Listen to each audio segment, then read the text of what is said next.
Hello everyone, good morning. అందరూ ఎలాగున్నారండి? ఇది April 31 రోజుదనమాట. భయపడద్దండి. ఏదో క్రియేటివ్గా తీద్దామని పోతానా, దయ్యం అని భయపడపకండి. నేనే అది. ఈరోజు వ్లాగ్ అర్లీ మార్నింగ్ నుంచి ఆఫ్టర్నూన్ 1 వరకు తీసినానబ్బా, నాకు వీలైనంత వరకు. ఈ చిన్న వ్లాగ్ని మీరు మీ ఫ్రెండ్స్ తోటి, మీ రిలేటివ్స్ తోటి షేర్ చేసుకోండి. చూడండి, సూర్యుడు చెట్ల కొమ్మల్లో నుంచి నేను వస్తున్నా కూడా ఇంకా నీకు తెల్లవారదా భారతి అన్నట్టు మేల్కొల్పుతున్నాడు అనమాట సూర్యభగవానుడు. మనకి ఎంత స్పెషల్ డేస్ అయినా కూడా డైలీ ఉండే వర్క్ చేసుకోవాల్సిందే కదా. గుమ్మాలన్నీ ఊడ్చేసి నీళ్లు చల్లి ముగ్గు పెట్టేస్తున్నాను అనమాట. ఈ పనితోటే స్టార్ట్ అవుతుంది కదా ప్రతి ఇళ్ళకి. ఈ పని కంప్లీట్ చేసిన తర్వాత మీరు ఎంట్రోలో చూసినారు కదా, గాజులు మార్చుకోవడము ఇదంతా. కానీ అప్పుడు వాళ్ళు చేసిన పనిని అంతటినీ తెలుపుతుంది కదా. ఆ గాజులు చాలా పురాతన వస్తువులాగా అయిపోయేంత వరకు ఆ గాజులను తీసేవాళ్ళు కాదనమాట. ఇప్పుడు మనకి రోజుకి 4 సార్లు మార్చుకుంటున్నాంలేండి గాజులు. నాకు అలాగ అనిపిస్తుంది. పెద్ద పెద్ద వాళ్ళు ఉంటారు కదా, మన అమ్మమ్మోళ్ళు కానీ అంతెందుకు అమ్మలు కానీ మాటికి గాజులు చేంజ్ చేసుకోరనమాట. నాకు స్పెషల్ డేస్లోటి మాత్రమే నేను కూడా మార్చుకుంటాను. ఈరోజు ఏం స్పెషల్ అనుకుంటున్నారు? మా యానివర్సరీ అండి. నేను ఒకటి అనుకున్నాను, మనం ఒకటి అనుకుంటే దైవం ఒకటి తలుస్తుంది అని అంటారు కదా. అలాగా జరిగిందనమాట ఆఫ్టర్నూన్ వరకు. నాకైతే ఈరోజు ఒక ఫంక్షన్కి ఉంది, ఫంక్షన్కి వెళ్ళాలి. పునీత్ ఒక దారి, నేను ఒక దారి, మా ఆయన ఒక దారి అన్నట్టు అయిపోయింది ఈరోజు. నేను వాళ్ళు ముగ్గురుంటే 3 దారులు అయిపోయినామన్నమాట. పొద్దున్నే గుడికి వెళ్ళొద్దాం అనుకున్నాను. నిన్న నైట్ నుంచి, అంటే ఈ 31 అంటే 29th ఆ ముందు రోజే నాకు అన్ని ఆలోచనలు తిరుగుతున్నాయన్నమాట. మా నాన్న వాళ్ళ ఊర్లో శివాలయంలో సప్తాహం పారాయణ పెట్టినారనమాట, భాగవత సప్తాహము. ఈరోజే లాస్ట్ డే అని విన్నాను. ఈరోజే అక్షయ తృతీయ, ఈరోజే యానివర్సరీ కాబట్టి ఇంట్లో పూజ చేసుకొని మా ఆయనతో ఆశీర్వాదం తీసుకొని నేను ఇదంతా నా అంతకు నేను ప్లాన్ చేసుకున్నాను అనమాట. చపాతీ చేసుకుని పోదాం అనుకున్నాను. ఒక టీం లాగా ఫామ్ అయ్యి ఒక ముగ్గురు, మా నాన్నతో పాటు, మా నాన్న ఇంకా తక్కువే చదువుతారనమాట, కొన్ని పనులు ఎక్కువ ఉండడం వల్ల. ఒక అన్న 4 మెంబర్స్ చదువుతారనమాట మా నాన్నతో పాటు. వాళ్ళకి టిఫిన్ తీసుకుపోదాం అనుకున్నాను అనమాట. చపాతీ చేసుకొని క్యాప్సికమ్ చేసుకొని పోదాం అనుకున్నాను. అంత తొందరగా లేకపోయినాను అనమాట. అందుకోసం ఉప్మా ప్రిపేర్ చేసుకొని ఇంట్లో పూజ చేసుకొని కంప్లీట్ చేసేసుకొని నేను తీసుకొని తీసుకుపోయింది ఒకటి, జరిగింది ఒకటి అన్నట్టు ఆడ కూడా పూజ చేసేసుకొని వాళ్ళు కరెక్ట్గా టిఫిన్ టైంకే తీసుకెళ్ళినాను. కానీ వాళ్ళు ఆల్రెడీ తెప్పించుకున్నారనమాట. నేను చెప్పలేదు నేను తెస్తున్నాను అన్నట్టు, ముందే ఇన్ఫామ్ చేస్తే బాగుండింది. సర్ప్రైజ్ చేద్దాం అనుకున్నాను. సర్ప్రైజ్ అదే నాకే బెడ్స్ కొట్టిందనమాట. వాళ్ళు ఆల్రెడీ తింటున్నారు. కొంచెం తినండి బెదనా అని వాళ్ళకి పెట్టేసినాను అనమాట. తిరుపతి నుంచి తెప్పించినాడు అనమాట భాగవతం బుక్స్.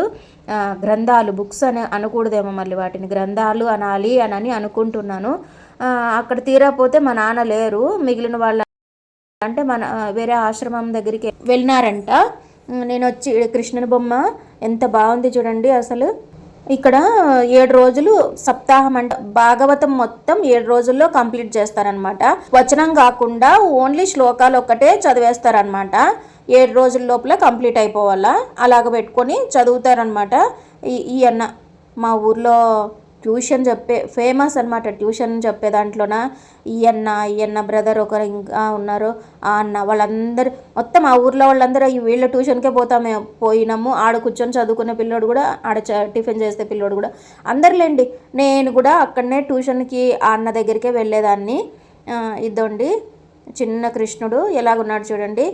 భాగవత సప్తాహం మనకి తొందరగా ఇంకా నేర్చుకుంటున్నాం అనే వాళ్ళకి అర్థం కాకపోవచ్చు. అన్నీ గ్రాంధికం సంస్కృతంలో ఉంటాయి కదా పదాలు. వినంగా అన్నీ అర్థమవుతాయి అనుకోండి. నేను అక్కడికి టిఫిన్ తీసుకుపోయే పర్పస్సే వెళ్ళలేదండి. అట్లే దేవుడికి మొక్కొని టెంకాయ కొట్టించుకొని పూజ చేయించుకొని వద్దాము అనే నెపంతో వెళ్ళినాను అనమాట. అక్కడ మా నాన్న లేరు. ఎంతసేపు అని వెయిట్ చేసేది. 11కి ఇక్కడ ఫంక్షన్కి వెళ్ళాలా, అంత టైం అవుతుందేమో అనేసి ఎంతసేపు వెయిట్ చేస్తా అక్కడే ఉన్నాను. ఎవరినైనా అడుగుదామా, లోపలికి వెళ్ళాలంటే చాలా భయం వేస్తుంది నాకైతే, ఆ శివయ్యను ముట్టుకోవాలంటే. కాకపోతే వెళ్ళి అభిషేకం చేద్దాం అనిపించింది. నిర్మాల్యం అంతా అలాగే ఉందన్నమాట.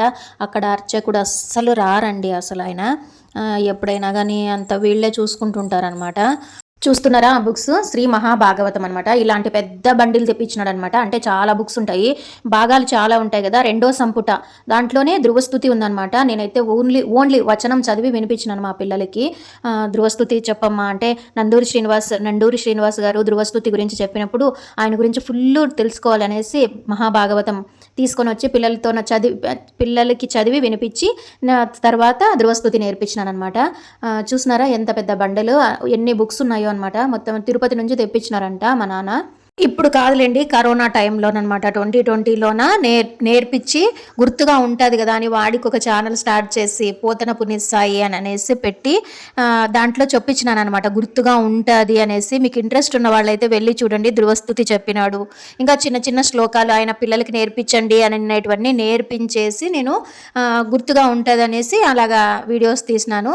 వెయిట్ చేసినాను అనమాట. వెయిట్ చేయంగా మా నాన్న వచ్చినారు, పూజ చేసుకొని ఇంకా మిగిలిపోయింది కదా టిఫిన్ అంతా, మళ్ళీ రిటర్న్ తీసుకుని రావడం ఎందుకులే అనేసి మధ్యలోనే ఆశ్రమం ఉంటుంది, అందరికీ తెలిసి ఉంటుంది కాశిరెడ్డి నాయన ఆశ్రమం అని. అక్కడ దిగేసి అక్కడ కొంతమంది భోంచేసేకి వస్తారనమాట ఖచ్చితంగా.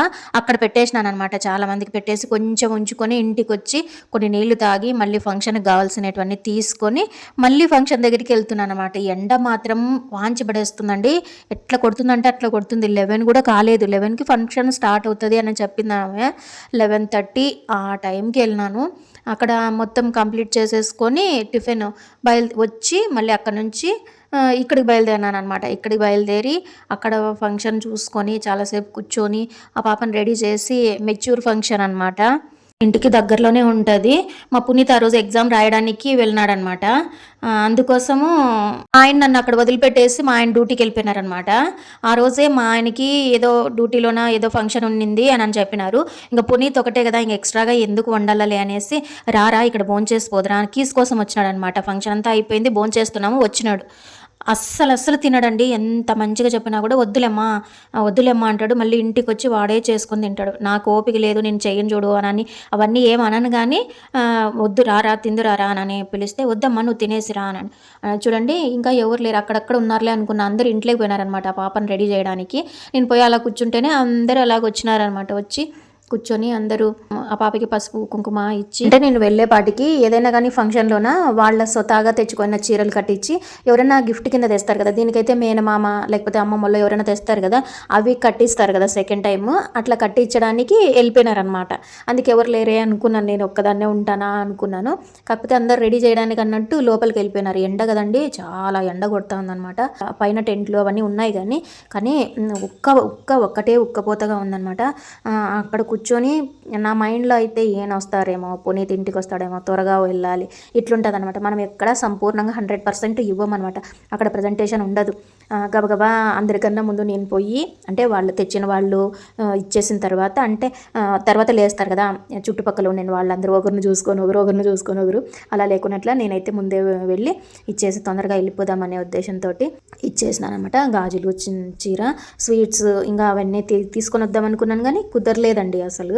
ఓకే ఉన్నిన దాంతోన ఫస్ట్ నాకు ఎక్కువగా వాళ్ళేమనుకుంటారో వీళ్ళేమనుకుంటారో ఆ ఫియర్ని ఫస్ట్ దూరం పెట్టేసుకుంటున్నానండి. ఇది మాత్రం చాలా మంచి విషయము, అందరూ నేర్చుకోవాలి కూడా.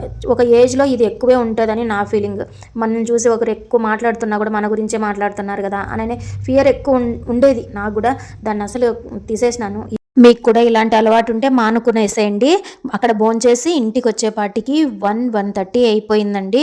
ఈ వీడియో ఎలాగుందో నాకు కామెంట్ సెక్షన్లో కామెంట్ చేయండి, అందరికీ షేర్ చేయండి మీకు నచ్చింటే. ఓకేనా? ఈ స్మార్ట్ భారతి శివ వ్లాగ్స్ అనే ఈ ఛానల్ని అందరికీ షేర్ చేయండి. Thank you for watching. నమస్తే. ఇంకొక మంచి వీడియోతో మళ్ళీ కలుద్దాం. Don't forget subscribe. Thank you.